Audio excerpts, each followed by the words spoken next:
Okay, this is Lot's Legacy of Time system. We're just going to go over Legacy, aptitudes, a little leg, and ranks. Okay, we're going to start with Legacy because it's kind of the basic. When you start your character, the adventure, the narrator, and the group of people you're with will decide kind of your legacy. Although no one has to have this, you don't all have to have the same legacy. You can have different. It mainly affects your starting max rank. It will affect ranks for your skills and your disciplines. It will affect a little bit in the future as well, although everyone can end up at the same max rank of 20. Your aptitudes are your potential power. That's the way we like to think of them, but essentially it means it costs less to increase in the area you have an aptitude. The more aptitudes, you can have up to 4 aptitudes, the less cost of experience points to raise that rank up. Okay, that's really all it means. If you have 0 aptitudes and you start as a commoner, you can still get max 20s in all sorts of stuff. You just have to adventure longer. It will just take longer, which means you will be older, which is kind of what happens. Is the better legacy you are born with, the more quickly you gain power, which is why you can be a youth beating up, people have done this their whole lives. So also keep in mind, this is kind of like I kind of went over examples. A commoner can be a high school track star, can't make it in college, right? A noble could be a college track star. And gifted could be a track Olympian. Okay, doesn't mean they're going to win gold, but just making it there is impressive. Hero is like a gold medal winner in track. They are, for that moment, the fastest, the best in the world at whatever they're doing. Now, a legend is someone who wins multiple golds, whether in that same year or in consecutive years. And then mythic is like, I don't know, Usain Bolt, fastest man alive, some crazy thing of that. Michael Phelps in swimming, something like that.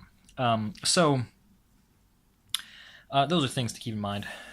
Also, this I just kind of put over here, saves a few blocks. You're like a block hero, or like an area of a city, like Hell's Kitchen in New York, or something like it's like save an entire city. Maybe you save a country. So like this, Gotham City, or like America, or save a continent like all of North America, or save the world like Earth. One of those worlds. Also, these have notations by them because I'm not happy with these 2 names as far as legacy names. I would like them changed from noble to gifted. That's another thing. So that's a little bit about what legacy does. It gives you aptitude points and it gives you starting rank. Okay. You can also start as a commoner, make another character. They become a noble, another character. They become gifted, another character. They become a hero. Then you have a whole legacy over time, or legacy of time system. Just pointing out a few things. The name means something. Okay, aptitudes. So I've been trying to explain aptitudes as best as I can. They're a little complicated until you really start understanding them. So I made this little sheet here that explains the cost analysis of experience points to raise your ranks depending on the number of aptitudes. Okay, so if you have 0 aptitudes, okay, there is a cost difference. Okay, 2, 3, 4, 5, as opposed to having 4 aptitudes. This means you have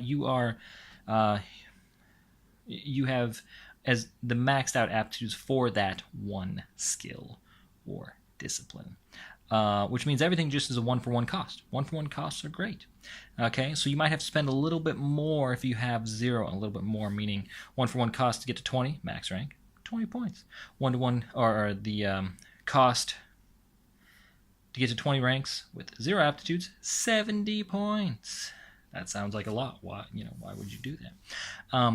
Also, these dashes, you can't see them as well here, but these dashes, there is dash here, dash here, dash here, dash here. They correlate with ranks 1 through 5, 6 through 10, 11 through 15, 16 through 20.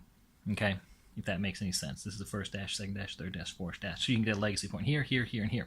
Which means you don't have a legacy point here. It takes you a little while in the beginning to get a hold of whatever it is, horseback riding, sword swinging. But then once you get in your middle and you have a legacy point here, you learn through that pretty quick. Then it might be another difficulty because you don't have a point here, so it takes a little while, and then this might have a legacy point, so then you finish up pretty quick.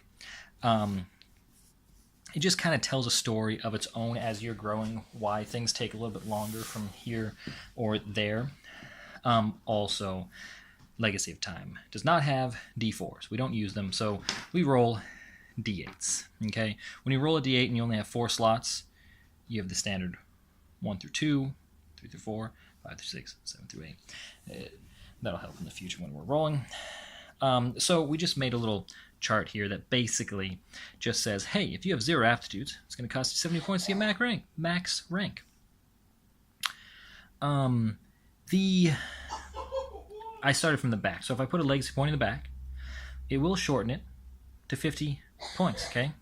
Now, we can go down here to the corresponding one that only has 1 legacy point down here. We put it in the front. It's not going to change the cost. Now, it changes the cost for you, okay? Because if you're starting off, it will take you less experience to increase that. Now, there is a refund program. Yeah, you heard me. Refund program. So, which is what I explained up here. So, if you have no legacy here, which means you pretty much rolled, so you're going to start off a little rough, okay? It's going to be a 2-for-1 cost, and then it's going to go 1, 1, 1 for 1, 1 for 1, 1 for 1. Remember, those being the 1 through 5, your first ranks. So when you start, any skill or discipline that you start off with, you want to check, you want to mark a legacy point, an aptitude point in this first column.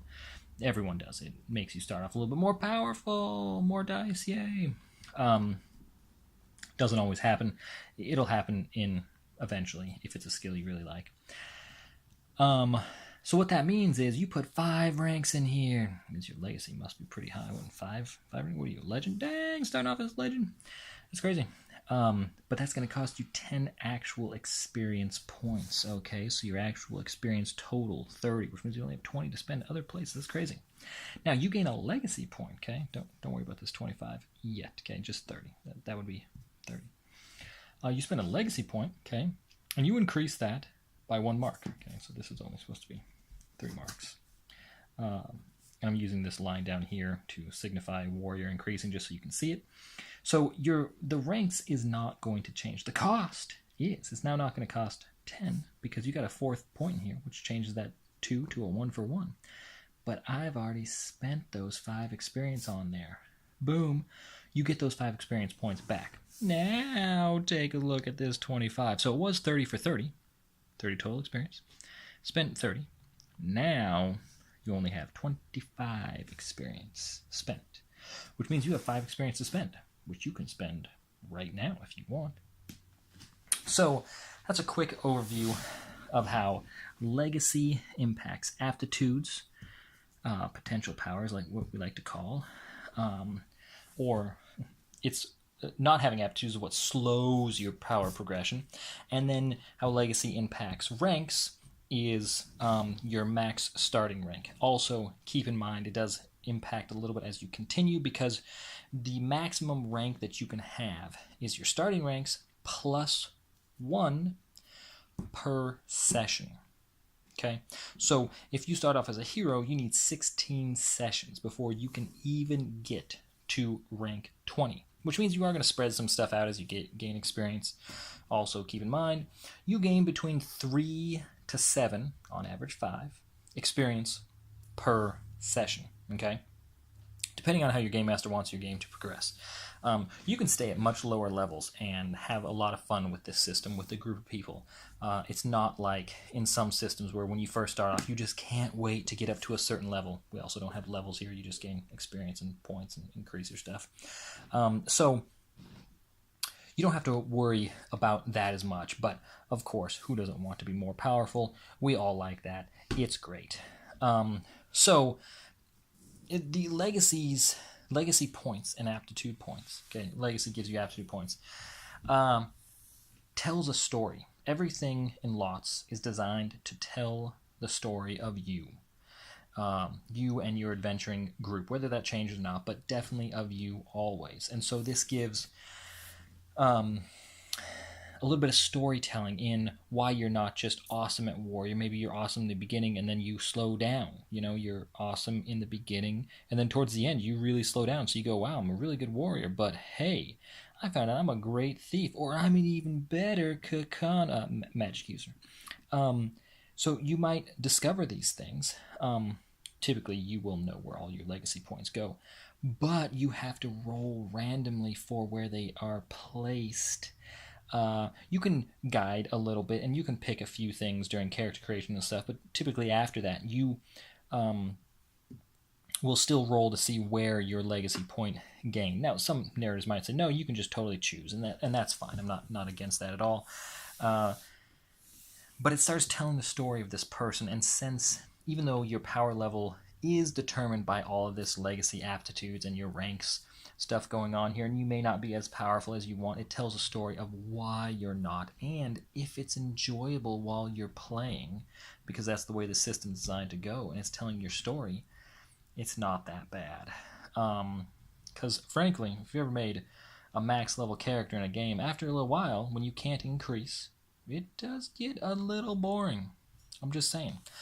When Legacy of Time gets a little boring, time for your next hero, and if you gained enough legacy, your next hero may be a legend and start off even more potentially powerful, but a whole different character, and it won't mean that he starts off more powerful than the hero. He'll actually be less powerful, but younger and grow faster. It's kind of a trade-off. It can be a fun thing, especially if you play a character and then you're done with him for whatever reason. Adventure's done, group breaks up, whatever. Put him in your history for why your next guy is more powerful, or has a few more, maybe he just gets a few more aptitude points. He doesn't go up to the whole next level. Fun stuff like that. All right, that's all for now.